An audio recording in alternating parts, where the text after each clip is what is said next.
Hi everybody, my name is Lauren. I'm the Education Program Associate for the Guadalupe River Park Conservancy. The Guadalupe River Park Conservancy stewards the parks and trails around the Guadalupe River, which runs through downtown San Jose. You can find our park and visitor center at 438 Coleman Avenue. So the river is a very important part of our watershed. And today we're going to do an activity that you can do at home with even the youngest of children or all the way up to teenagers to learn a little bit more about our watershed. I call it watershed hand. So to start, you're going to have a closed hand. We're not making turkeys, so not like this, a closed hand, and you're just going to trace it on a piece of paper.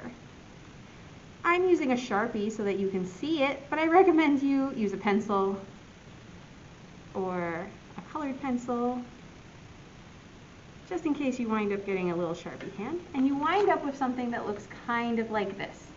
If you made a turkey, that's okay, just save it for next month, but this is what we're looking for. Now this is going to represent our watershed.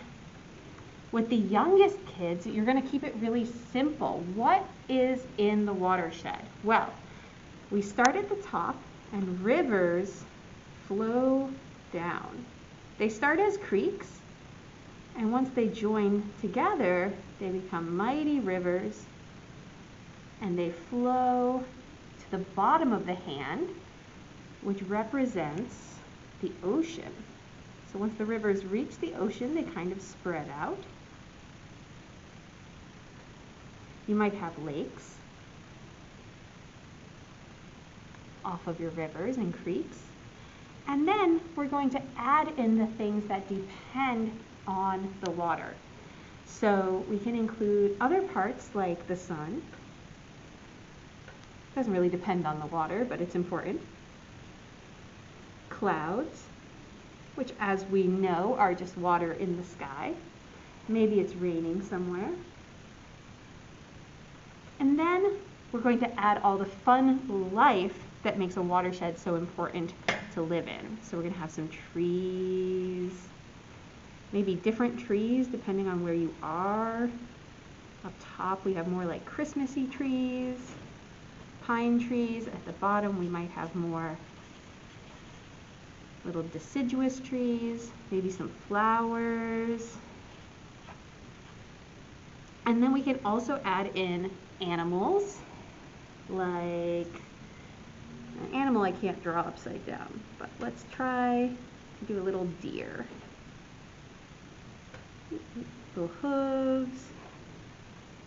Deer are pretty easy to draw because you just give them antlers and then everyone knows it's a deer. So I've got a deer. Maybe down here I've got a cat. Right. And then we can add in water animals as well, like fish, or in the ocean, maybe we add a shark. A lot of sharks come to the bay to have their babies because it's a safe, protected area. So we've got a shark. Now, if you're doing this with the youngest of children, what we're going to focus on is just that plants and animals need water to be healthy and to live their lives. And this is pretty much that. With a slightly older child, you might want to introduce more parts of the water system. So we have the creeks, and they might make, let's say that they connect into a reservoir. We have reservoirs here in San Jose. And with older children, let's add some words. So watersheds usually start in mountains or on hills. So at the top, I'm going to put mountains.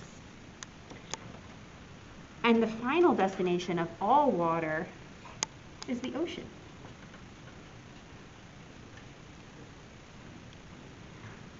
Now with this being an older kid, maybe they like to play at the Rotary Play Garden or ride their bikes along the Guadalupe River Trail. So I'm going to include the GRPC Visitor Center right next to the Guadalupe River in downtown San Jose.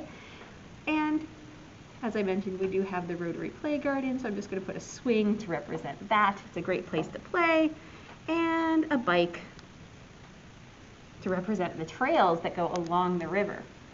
Then we can also add in things like evaporation, those clouds for condensation. And grown-ups, I really recommend you to ask the kids about this because you will be very surprised what even the youngest kids know about evaporation, condensation, and precipitation. I'm going to add in some people. And this time let's do a dog. There he is. He's a happy dog, so let's do sun's out, tongue's out, right?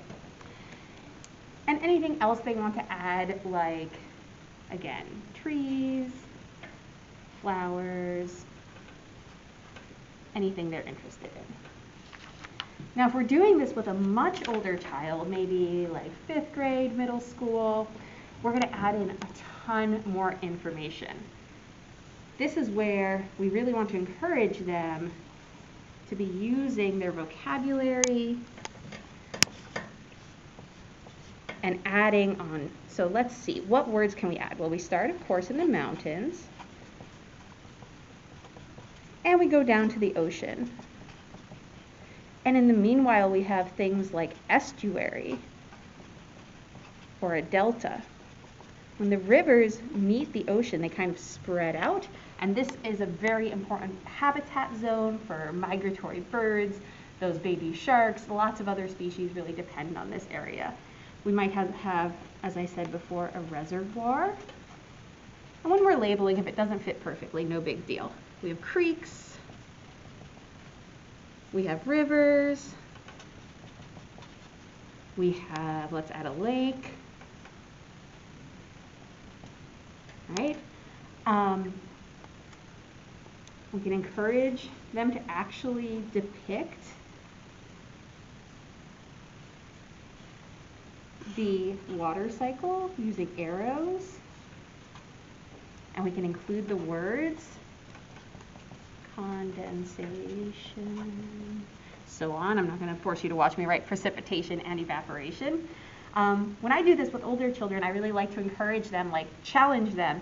Can you fit 10 words on there? Can you fit 20 words on there? And again, you'll be really surprised what they are able to show you, their knowledge. And if they can't, well, that's a great research project for you to do together. Oh, I almost forgot. Let's include the GRPC. It's not actually by a river, by a reservoir. It is by a river. Oof, we all make mistakes. It is not by a reservoir, but it is by the beautiful Guadalupe River. So there we go.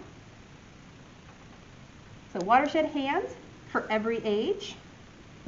I'll do it this way.